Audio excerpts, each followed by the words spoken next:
Os primeiros anos do presente século foram de iniciação da aviação do mais pesado do que o ar, com os irmãos Wright e Santos Dumont.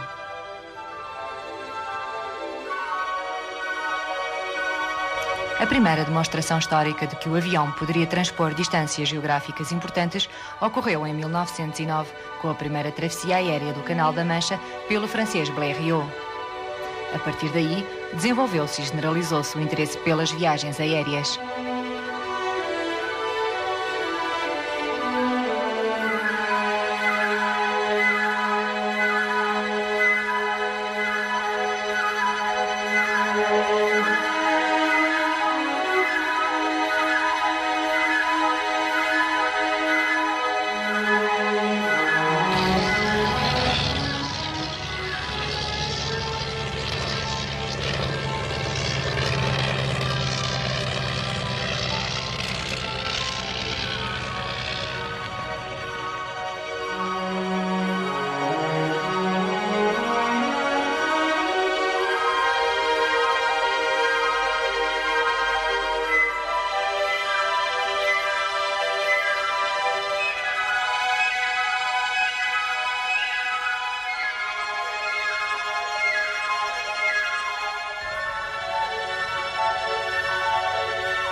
A Primeira Grande Guerra fomentou uma certa evolução tecnológica, como sempre acontece nestas circunstâncias. Após o fim desta, os países vencedores, aproveitando esses progressos, lançam-se na concretização de viagens aéreas, quase sempre com intuitos de prestígio e competição da indústria aeronáutica nascente. Começava-se a demonstrar que os aviões não eram somente armas de guerra, mas também veículos seguros e eficientes em viagens comerciais. As décadas de 20 e 30 foram um período em que se rasgaram as rotas aéreas do mundo em viagens pioneiras em tão chamadas raids, com um espírito de desbravamento e de competição que muito contribuiu para a divulgação e o desenvolvimento da aviação.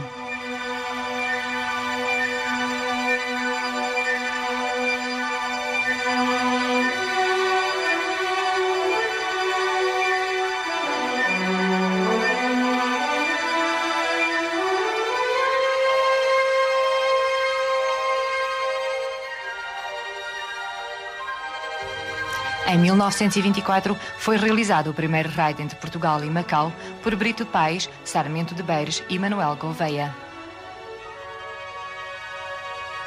A partida efetuou-se em Vila Nova de Mil Fontes, terra natal de Brito Paes.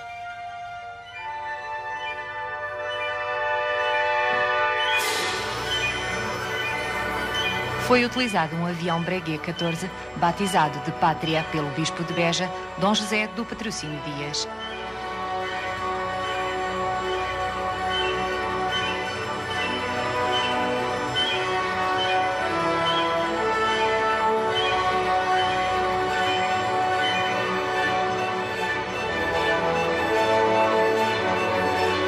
Na altura, comandava o chamado Grupo de Esquadrilhas da Aviação República, da Amadora. Nós morávamos lá. Eu gostava imenso de ir ao quartel.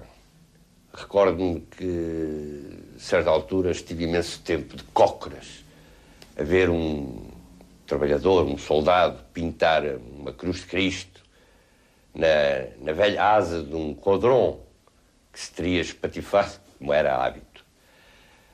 O meu pai ia sempre mais cedo, ia sempre muito cedo para o quartel. Recordo-me quando lá chegava de o ver já com um boné velho, com vestígios de algumas nódoas e fato macaco, no qual se distinguia dos mecânicos pelos galões nas platinas.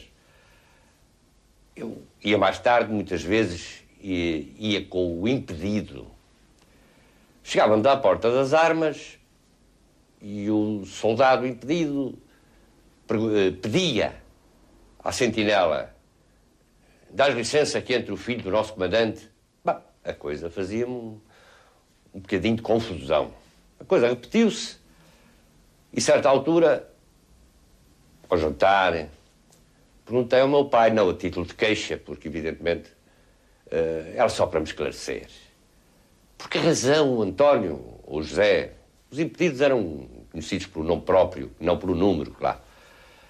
Por que razão o impedido pede licença ao soldado que está à porta para eu entrar, sendo filho do comandante? Meu pai sorriu e explicou-me: está muito bem, assim é que está certo. Tu não pertences ao quartel, não és soldado, não és sargento, não és oficial. E aquele soldado que está à porta é a sentinela. Por isso ele tem uma espingarda. E é responsável, tem a responsabilidade, talvez por outros termos. Nessa altura, talvez eu não soubesse o significado da palavra responsabilidade. Mas, enfim, ele é o guarda do quartel do portão. Portanto, ele tem que dar licença para tu lá entrares.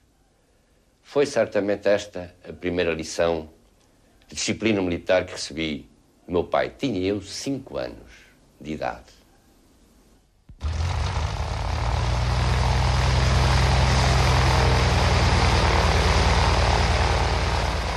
A primeira etapa deveria ser de Vila Nova de Mil Fontes para Tunis, mas devido ao mau tempo foi necessário aterrar em Málaga e Orã.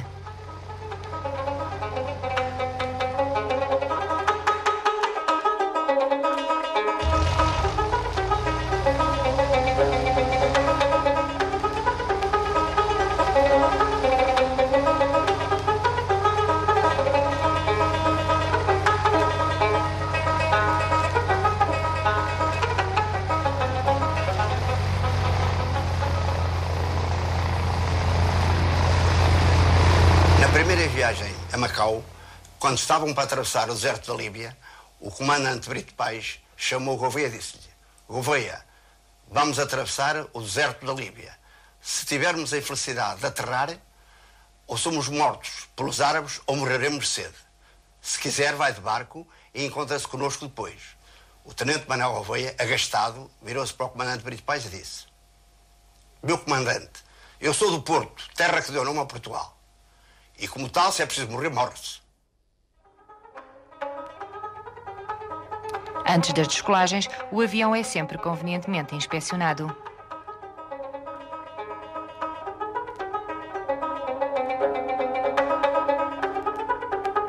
Em 74 dias foram escalados 24 aeródromos, foram percorridos mais de 16 mil quilómetros e voados 115 horas e 45 minutos.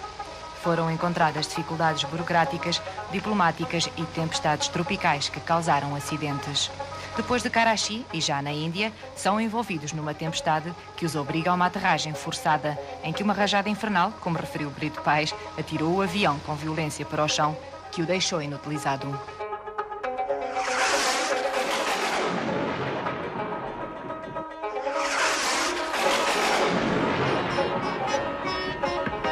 Assistidos pela população da aldeia Budana, daí se dirigiram em carro de bois até à estação e depois Jodhpur.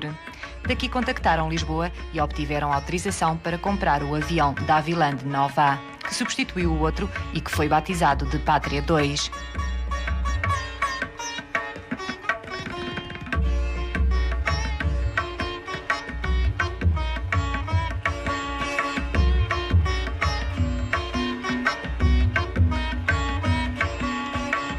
Com este avião, também pago com subscrição pública, prosseguiram a viagem através da Birmânia e Indochina e sofreram as inclemências das contínuas chuvas da monção.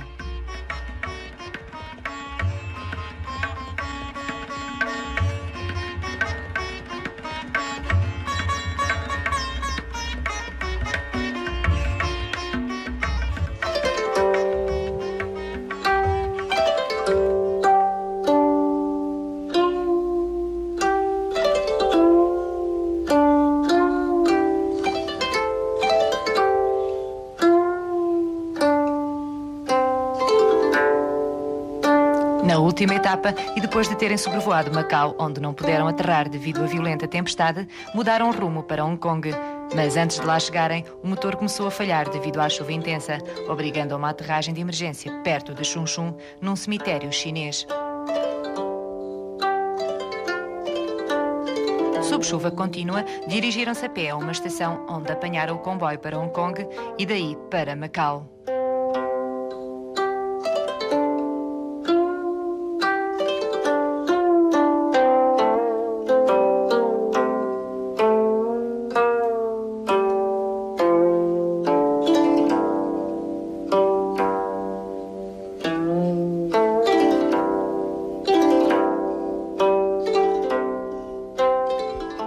Sarmento Beires, meu tio e meu padrinho, tirou o seu brevet de piloto aviador em 1916 na escola de Vila Nova da Rainha, onde foi seu instrutor Sacadura Cabral.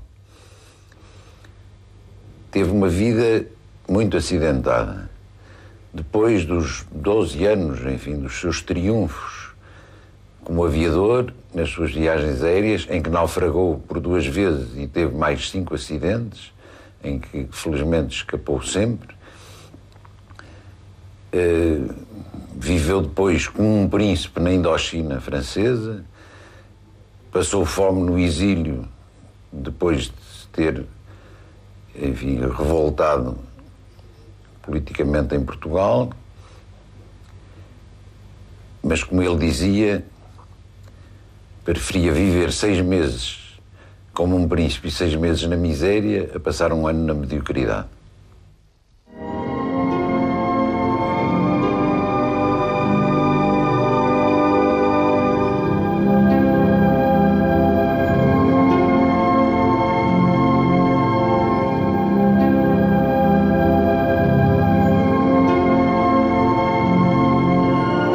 As autoridades e o povo homenageiam os seus heróis.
Neste local funcionou o Grupo de Esquadrilhas Aviação República, primeira unidade operacional da aviação militar portuguesa.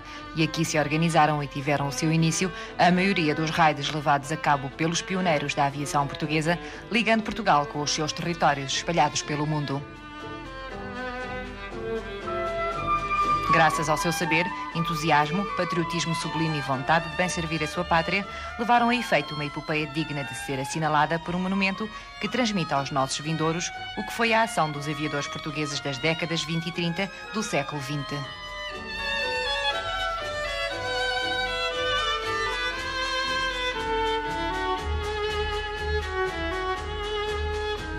Em 1925, iniciou-se na Amadora a primeira viagem à Guiné por Sérgio da Silva, Pinheiro Correia e Manuel António, tripulando um avião Breguet 14, batizado de Santa Filomena. Em 7 dias, escalaram 7 aeródromos e foram voadas 31 horas e 31 minutos.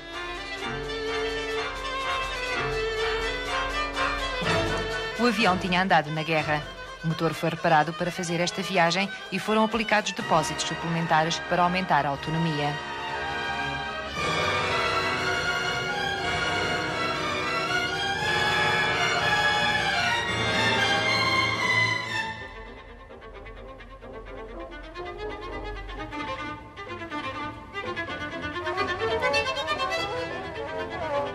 A gasolina necessária foi enviada de navio para as várias escalas e paga pelo governo da Guiné.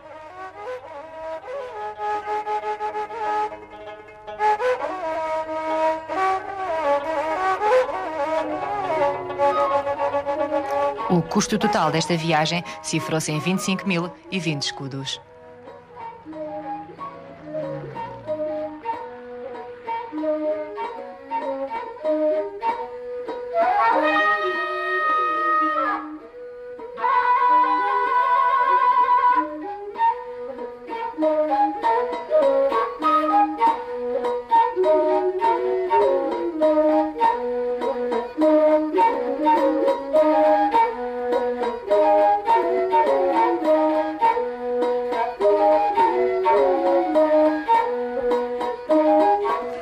meu pai, Major Sérgio da Silva, tirou o seu brevet militar na antiga escola de Vila Nova da Rainha e depois, mais tarde, foi para a França na Segunda Guerra Mundial.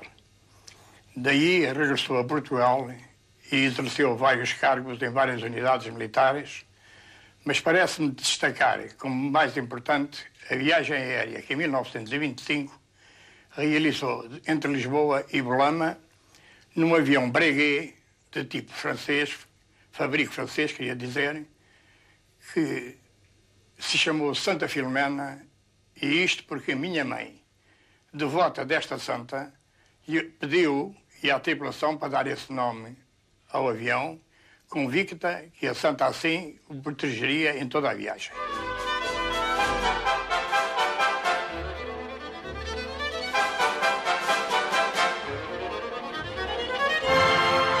O governo condecorou os aviadores com a Ordem da Torre e Espada.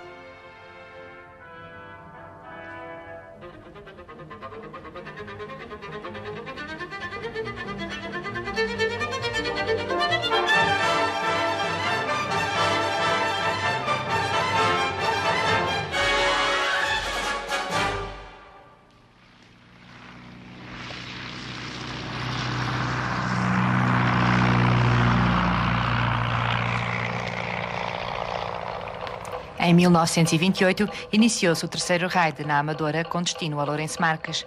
Ao longo de uma rota de 17.397 km, escalaram 15 aeródromos e voaram 94 horas e 51 minutos durante 51 dias.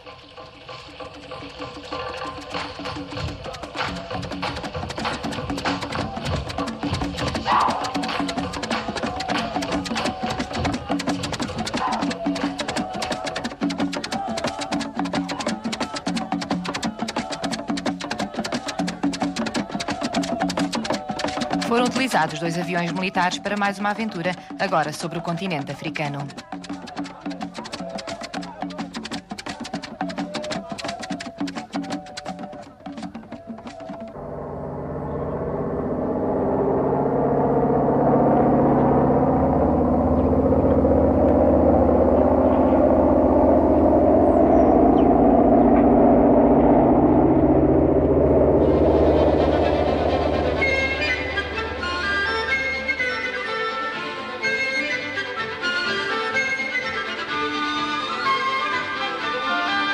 Os 2 aviões foram tripulados, um por Paz Ramos com João Esteves e o outro por Oliveira Viegas com Manuel António.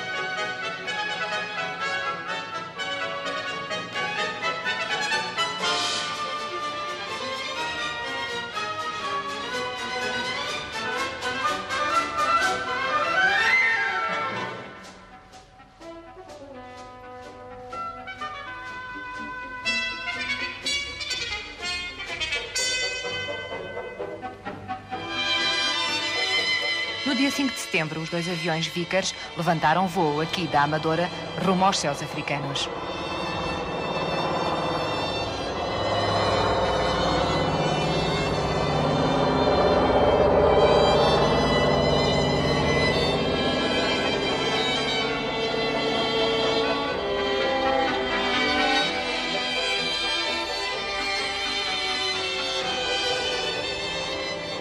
Na extensa viagem, houve peripécias. Por exemplo, uma fuga de gasolina obrigou-os a uma aterragem prematura em Abidjan. O mecânico francês Roger Soubiran solucionou a avaria.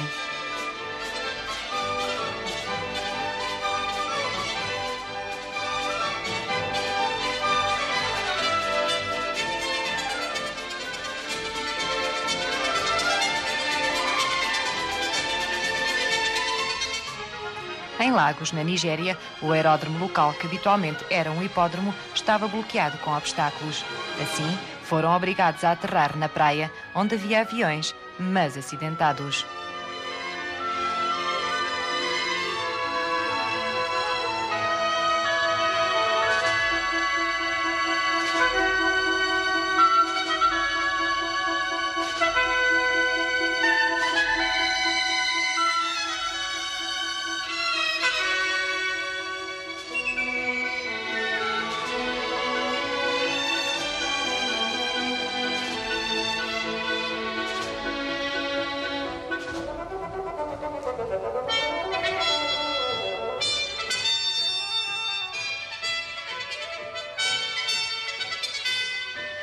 O diário de bordo de Pais Ramos era um repositório de informações escritas em fino estilo literário. O jornal A Província de Angola publica em primeira página um excerto. Largámos de Agadir com rumo ao Cabo Rubi, visibilidade regular. Uma pequena nebulosidade ténue e de tonalidades diáfanas era uma cortina de rendas vaporosas a tamizar o horizonte. Pelo itinerário tínhamos que seguir a linha da costa, que se recortava debaixo de nós, primeiro com relevo, depois mais indecisa, pouco a pouco devorada pela neblina que se adensa. Escalaram também São Tomé e Luanda. A chegada a Lourenço Marques foi entusiástica. Um dos manifestantes lembrou-se de pedir ar dos pneus do avião para poder respirar ar vindo de Lisboa.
Tanto a minha avó como a minha mãe sempre me falaram muito no meu avô. Eu vivi nas casas que eram do meu avô, tanto na parede como em Lisboa. Havia muita documentação, como ainda tenho, em que eu sempre tive acesso, tanto às medalhas, as taças, os troféus e mesmo a parte documental, de documentos escritos que estavam guardados, mas que eu de vez em quando tinha acesso a eles. E fiquei sempre tive a noção e a certeza, não é, que através desses documentos e mesmo documentos mais antigos, que ele sempre foi um homem de primeiros prémios, tanto em desporto, nos Jogos Olímpicos Nacionais, como depois na vida profissional. Além disso, era uma pessoa extremamente social e com aspectos de camaradagem e com uma faceta... gostava de fazer brincadeiras, de pregar partidas e de fazer surpresas às pessoas. Estou-me a lembrar, por exemplo, de uma surpresa que ele fez à minha mãe, que tinha-lhe oferecido um pônei, um tio da minha mãe tinha-lhe oferecido um pônei e ele mandou fazer na carpintaria da aviação, lá dos hangares, uma charretezinha com materiais velhos de aviões. Um álbum dos jornais perpetua a memória dos aviadores e transporta-nos ao que a imprensa da época relatou.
Liga Internacional dos Aviadores atribuiu-lhes o troféu Clifford Harmon como prémio pela regularidade da viagem.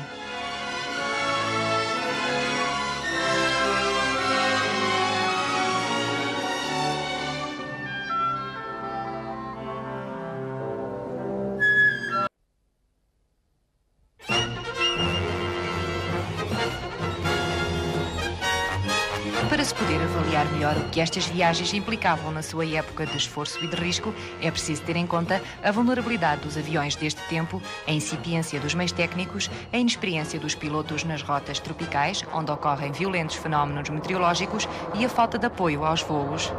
Estas viagens requeriam, por isso, uma grande audácia e até um certo espírito de aventura. Não dispensavam, contudo, os estudos prévios e um adequado planeamento.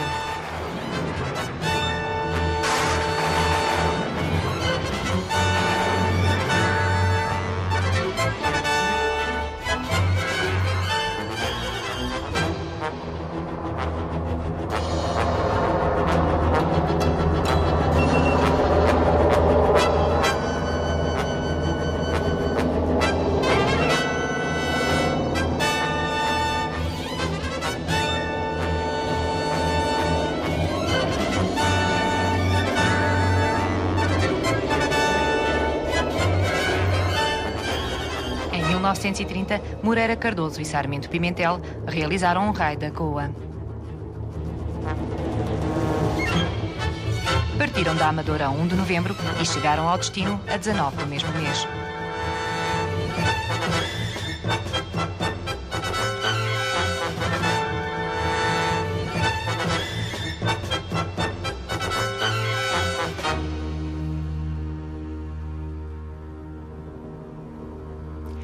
Desta vez utilizaram um avião da Havilland Puce Moss, batizado de Marão, tendo sido escalados 20 aeródromos.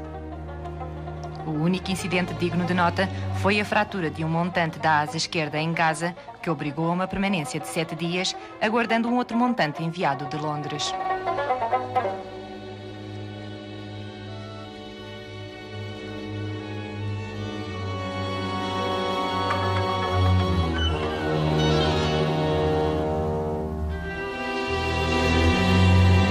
Quando iam da Amadora para Goa, aterraram depois em Espanha, e houve lá um pequeno problema porque tiveram que entregar os passaportes para ver a identidade deles, não é? E havia como ia o Sarmento Pimentel, e lá o sargento depois perguntou: mas aqui falta um.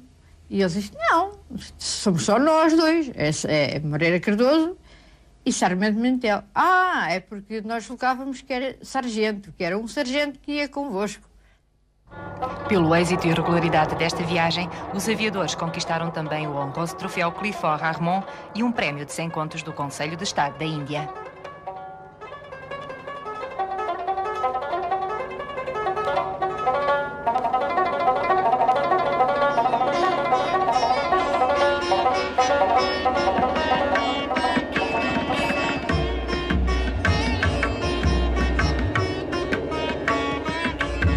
Para terminar em beleza, os aviadores ofereceram o avião ao governo da Índia Portuguesa, adquirido com dinheiro dos familiares de Sarmento Pimentel.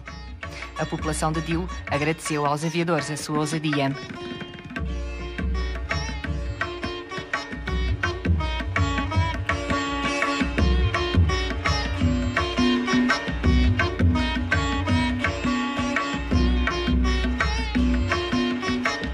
Também a imprensa deu eco dos seus feitos e relatou peripécias da viagem.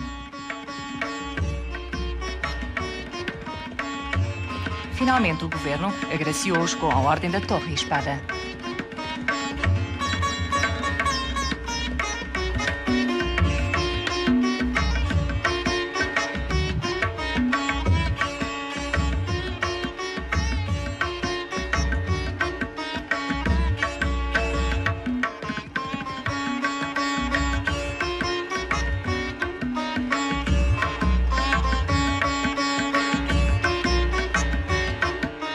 Em 30 de dezembro de 1930, os nossos aviadores partem para mais um raid entre Amadora e Benguela, com regresso ao ponto de partida. Foram tripulantes Carlos Black e Humberto da Cruz. Eu era oficial de artilharia, mas sempre o meu sonho era a aviação, ir para a aviação. Consegui. Fui requerendo, até que me coube a vez e vim parar aqui à escola de aviação. E então apareceu um caso que não é vulgar. Apareceu um civil ao tempo, os senhores não se podem lembrar, isso é muito antigo, um civil que era o Carlos Eduardo Black, um desportista, um motociclista, de coisas de automóvel. Estudou-se a viagem, estudou-se o itinerário, de um acordo, estudou-se a maneira de... a época, que era muito importante. Uma coisa importante na altura era a meteorologia, como agora é importantíssima. Na verdade, nessa altura era importante dentro das possibilidades que havia. Em 52 dias, percorreram 20.145 km, voaram 167 horas e 50 minutos e escalaram à ida 17 aeródromos e efetuaram 38 aterragens.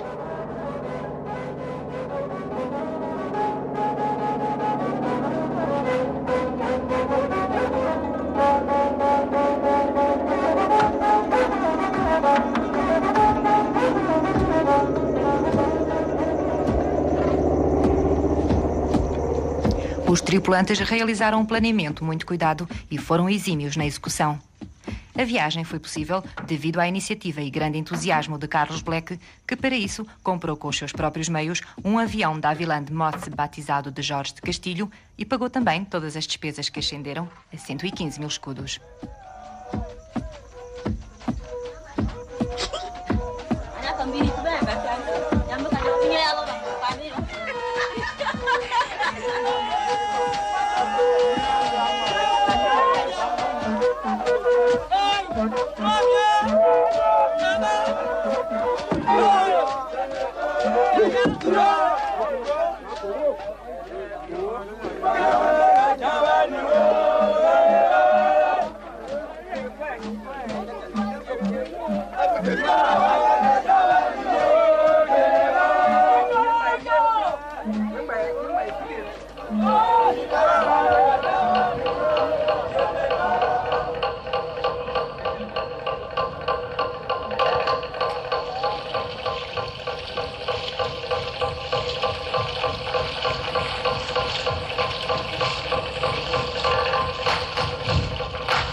Depois de um contacto bastante caloroso entre as populações e as autoridades locais, Humberto da Cruz e Carlos Black regressam a Lisboa pelo mesmo itinerário onde chegam a 21 de fevereiro de 1931.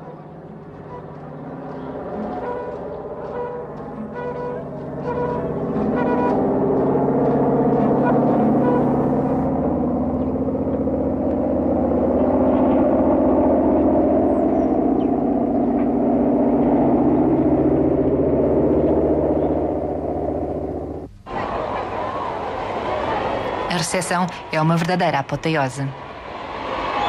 Mas contado por mim, não tem assim mérito, não dá relevo nenhum. Não é que eu não fosse capaz de dizer aqui muitas coisas a respeito do que se passou. É que foi extraordinário o que se passou. Fez-se o cortejo e lá fomos a caminho de Lisboa, recebidos na Câmara Municipal.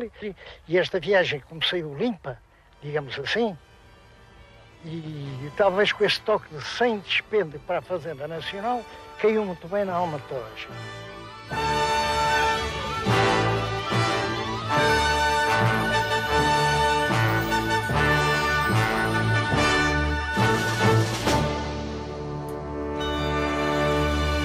A nação agradecida condecora os aviadores.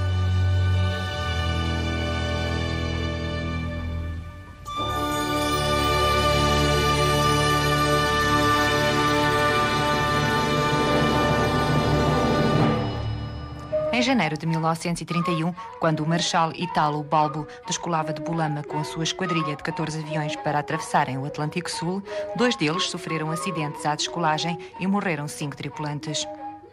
O governo italiano mandou fazer um monumento em mármore de Carrara para assinalar o desastre. Este é inaugurado em dezembro de 1931.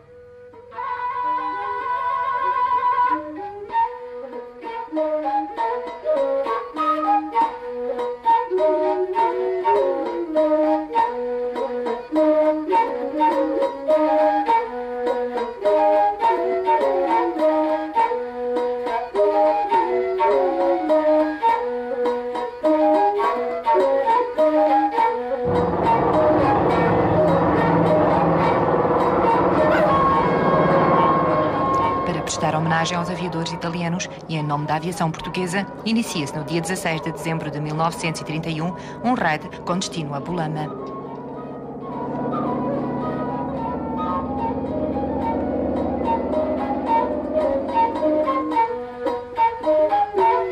Vicente Saraiva Santo compra o avião da Aviland Moss Jorge Castilho a Carlos Black e convida Costa Macedo para juntos irem a Bulama assistir à inauguração do monumento.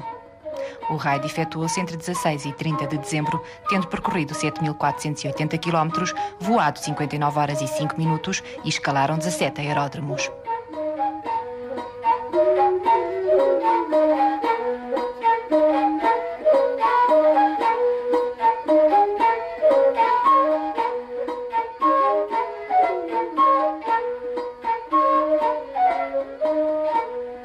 Para dizer alguma coisa que não seja conhecida de toda a gente, pelo menos das pessoas de mais idade, poderei relatar que ele tinha grande satisfação, grande orgulho, numa missão que não foi conhecida de quase ninguém, porquanto era uma missão envolvida nos segredos da guerra, da Segunda Guerra Mundial. Foi quando, durante esse período, aterravam no nosso país vários aviões estrangeiros em terrenos maus, no Alentejo, na Beira, em toda a parte, aviões esses que eram imediatamente abandonados pelos pilotos, os respectivos pilotos, que dentro das regras queimavam os documentos de bordo, todas as instruções. O meu irmão era então chamado para ir buscar esses aviões e trazê-los para Alverca ou para Sintra. Nessa missão, essas missões eram extremamente perigosas e eram só dadas a uma pessoa que excepcionais qualidades.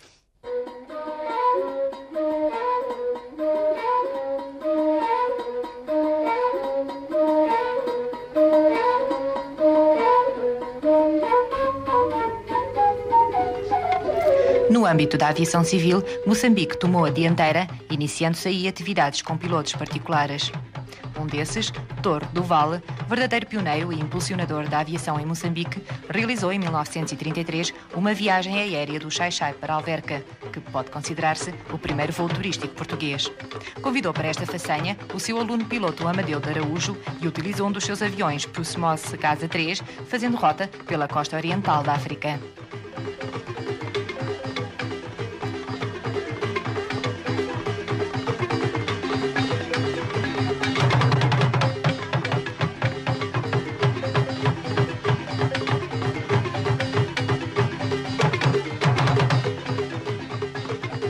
Escalou 15 aeródromos até Alverca, num total de 12.500 km. Um grande percalço surgiu, porém, em Malakal, no Sudão, devido a uma avaria no motor durante a corrida de descolagem. Verificou-se depois que uma biela se partira, tendo furado o cárter. O motor foi reparado em Khartoum. 24 dias depois seguiram viagem, mas no Cairo foram substituídos os bronzes que tinham sido mal montados em Khartoum, mais 9 dias perdidos.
À chegada à Alverca, ocorreu um facto anedótico. Não tendo sido recebida a mensagem enviada de Fez, ninguém os esperava. Em primeiro lugar, é importante lembrar que o voo não foi de Lourenço Marques para Lisboa, foi do Xai-Xai para Lisboa. A partida dele, no dia 1 de abril de 1933, foi do Xai-Xai. A certa altura, o avião teve uma avaria. Foi arranjado, mas os mecânicos não deviam ser famosos e o concerto não ficou completamente bem. De maneira que, quando ele levantou o voo, depois desse primeiro concerto, percebeu que o motor não estava em boas condições. E resolveu ganhar a maior altitude possível para, num caso de avaria, poder planar e defender-se.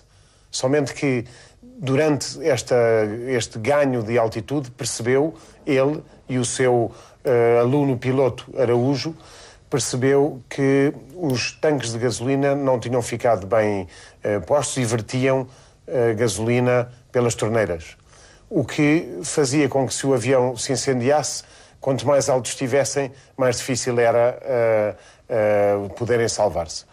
Mesmo assim, não interrompeu o voo, porque a ambição dele era chegar a Lisboa, onde vinha só gozar uma licença de 6 meses. Quando chegou à Alverca, veio o oficial de dia que lhe perguntou de onde é que ele vinha. Disse-lhes apenas que vinha de Lourenço Marques, e mesmo assim não quiseram acreditar.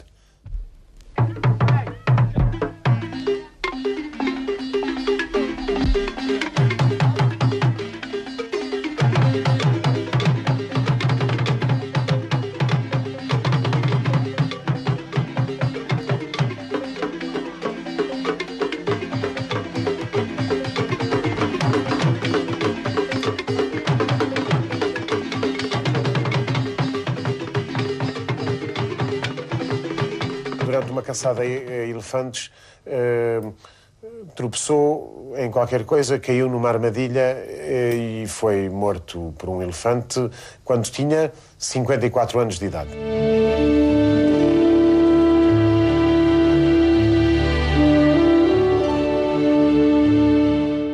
Predominando sempre nestes voos pioneiros os pilotos militares, devemos, porém, assinalar que o primeiro piloto civil português, Carlos Black, brevetado em 1925, já em 1928 tentara realizar a primeira viagem aérea à Índia, sozinho.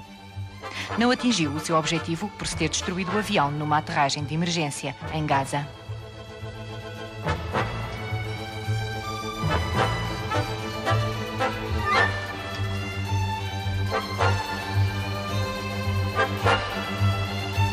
Em 1934, lançou-se na segunda tentativa de chegar a Goa em voo solo, mas desta vez com pleno êxito. Utilizou um avião da Havilland Moth Major que ele mesmo adquiriu. Saiu de Sintra em fevereiro e chegou a Goa em março, depois de 15 dias de viagem, com 65 horas e 40 minutos de voo, tendo escalado 15 aeródromos e percorrido 11.050 km. Sobrevoou Jerusalém e o rio Tigre.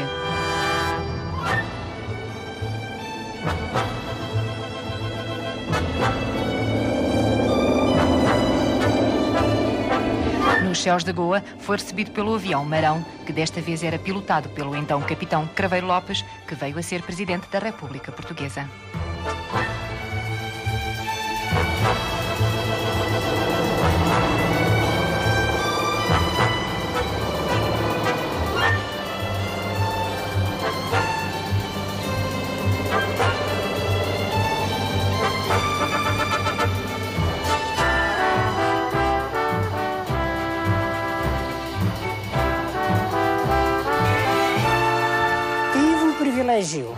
De ter conhecido este português de exceção.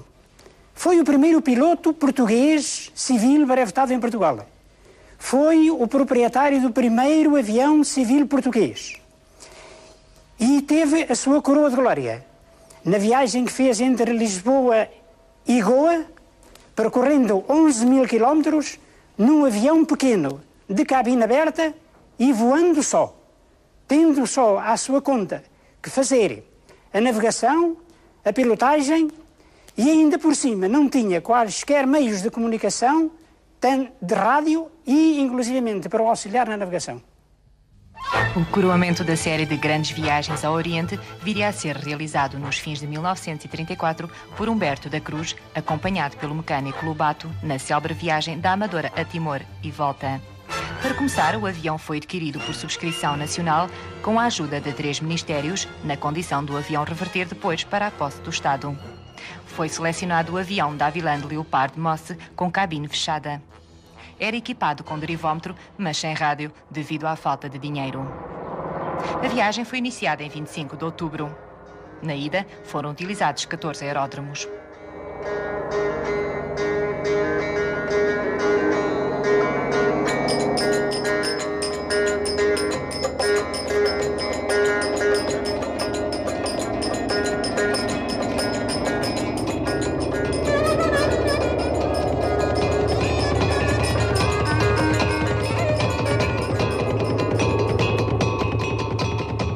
Em Dili, o avião foi batizado com o nome Dili.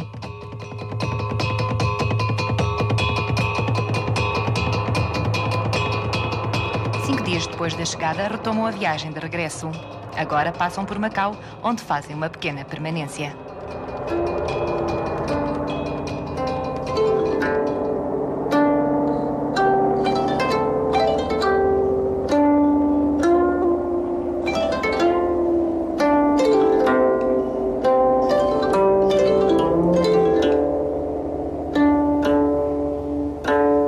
Misturam-se com a população que os acarinha e visitam a cidade.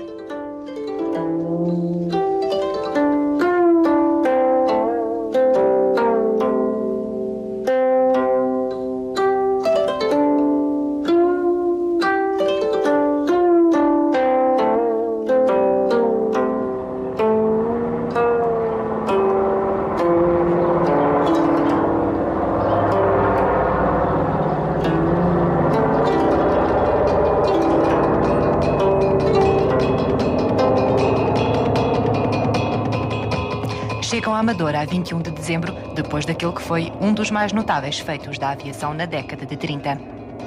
Coroamento brilhante de uma época de pioneiros que enriquece a nossa história e constitui salutar estímulo para a nossa juventude.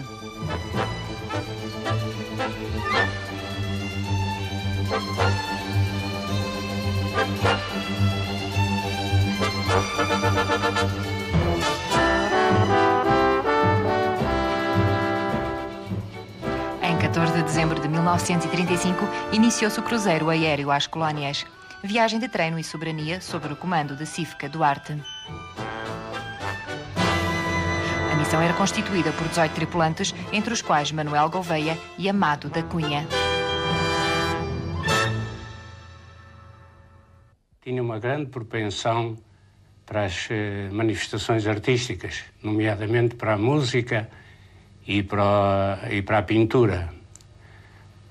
Aos seus 6 anos de idade, tentou construir o primeiro violino e tal era a sua propensão para o violino, para a música, que a família decidiu comprar-lhe um violino. E desde os seus 6 anos de idade até aos seus 80, pouco antes de morrer, tocou sempre violino muito bem. Uns Junkers e 8 Vickers levaram os nossos aviadores ao continente africano.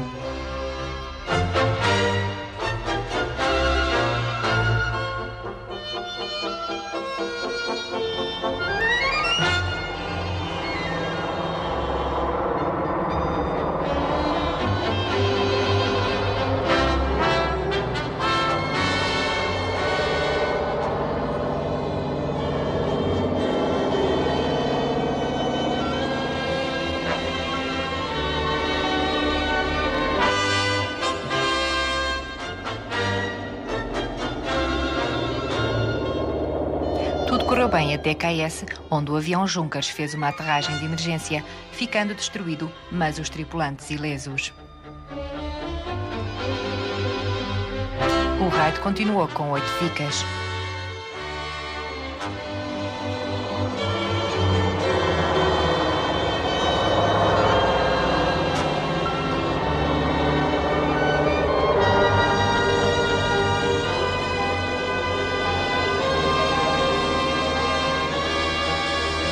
A Após a chegada a Lourenço Marques, foram recebidos por enorme multidão que os aplaudiu delirantemente.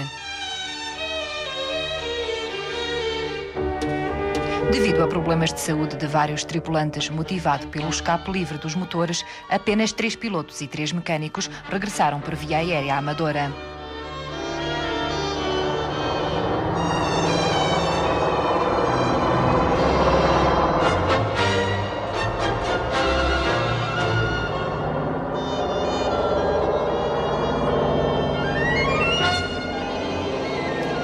Aviões chegaram à Amadora.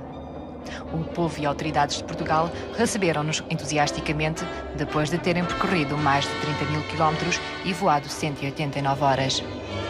Estes aviadores provaram mais uma vez e de forma inequívoca de que as distâncias não são obstáculo quando existe uma vontade forte de vencer.